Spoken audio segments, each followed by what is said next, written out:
الحمدللہ رب العالمین صلاۃ والسلام علی سید المرسلین اما بعد فاعوذ باللہ من الشیطان الرجیم بسم اللہ الرحمن الرحیم۔ آج ہمارا بیان ہوگا علم دین سیکھنا کیوں ضروری ہے۔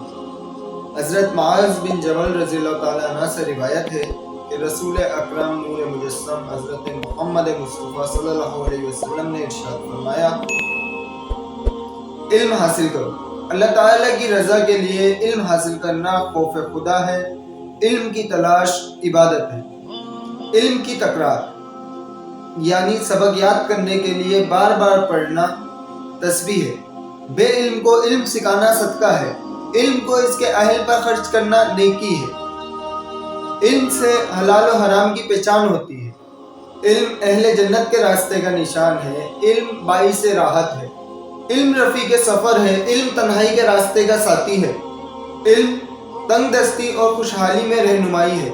علم دشمنوں کے لیے ہتھیار ہے، علم دوستوں کے لیے زینت ہے۔ اللہ پاک علم کے ذریعے قوموں کو بلندی عطا فرماتا ہے،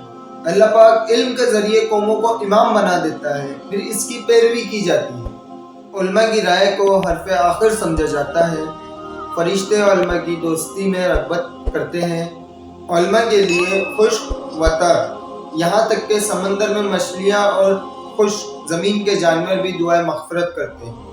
علم دل کی زندگی ہے، علم اندھیرے میں آنکھوں کا نور ہے،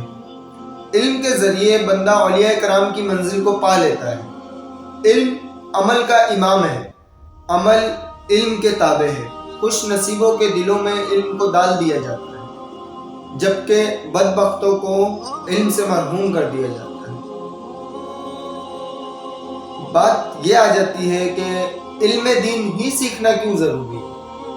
عام طور پر جب علم کی بات ہوتی ہے تو بعض حضرات بعض لوگوں کا یہ کہنا ہوتا ہے کہ علم دین ہی سیکھنا کیوں ضروری ہے، دنیاوی علم بھی تو علم ہی ہے، پھر علم کے ساتھ دین کی قید کیوں لگائی جاتی ہے؟ تو اس کا جواب عرض یہ ہے، یہ قید کسی اور نے نہیں، اللہ تعالی نے خود لگائی ہے۔ پارہ 21 سورۃ الروم میں ارشاد ہوتا ہے، ترجمہ کنز ایمان، لیکن اکثر لوگ جانتے نہیں، آنکھوں کے سامنے کی دنیاوی زندگی کو جانتے ہیں اور آخرت سے بالکل غافل ہیں۔ اس آیت کریمہ کی تفسیر میں حضرت نصفی رحمۃ اللہ علیہ لکھتے ہیں، یہاں اللہ پاک نے جہالت کی دو قسمیں بیان فرمائی ہیں۔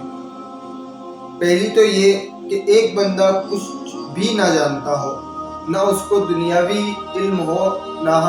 دین کا علم ہو، ٹھیک ہے، جیسے ہمارے یہاں کچھ لوگ ایسے پائے جاتے ہیں جو اپنا نام تک نہیں لکھ پاتے۔ جہالت کی دوسری قسم وہ شخص جو کہ ظاہری دنیا کی معلومات تو بہت ساری رکھتا ہو مگر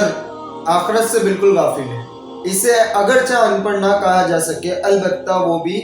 جاہل ہے۔ اب دیکھیے آپ کہ جتنے بھی دنیا کے ظاہری علوم ہیں وہ ہمیں دنیا کا حال بتاتے ہیں، مثلا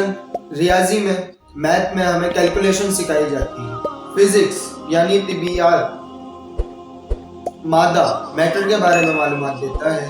مثلا کوئی جسم حرکت کیسے کرتا ہے، رکتا کیسے ہے، اس کی خصوصیات کیا ہے۔ اسی طرح بائیولوجی، اس میں جانداروں کے متعلق معلومات ہوتی ہے، وغیرہ وغیرہ، ایسے بہت سارے علوم ہیں دنیاوی جو کہ صرف دنیاوی ہی فائدہ دیتے ہیں۔ آخرت کی معلومات مطلب مثلا اللہ تعالی کی پہچان، رسول اللہ صلی اللہ علیہ وسلم کی شان، قیامت کی معلومات، آخرت میں کیا چیز نقصان دہ ہے، کون سی چیز نفع دے گی، آخرت میں نجات کا دار و مدار کس عمل پر ہے، ایمان کیا ہے، نیکی کسے کہتے ہیں، باطنی بیماریاں کیا ہیں، ان کے علاج کیا ہیں، وغیرہ وغیرہ، یہ سب معلومات ہمیں کہاں سے ملتی ہے؟ قرآن کریم سے، حدیثوں سے، علماء دین کی لکھی ہوئی کتابوں سے ملتی ہے، اور اسی کو علم دین کہا جاتا ہے۔ لہٰذا ضرورت دنیاوی علوم پڑھنا اگرچہ جائز ہے لیکن اخروی لحاظ سے فضیلت علم دین کو ہی حاصل ہے۔ اللہ کریم سے دعا ہے اللہ تعالی ہمیں علم دین سیکھنے اور سکھانے کی توفیق عطا فرمائے، آمین۔ السلام علیکم ورحمۃ اللہ۔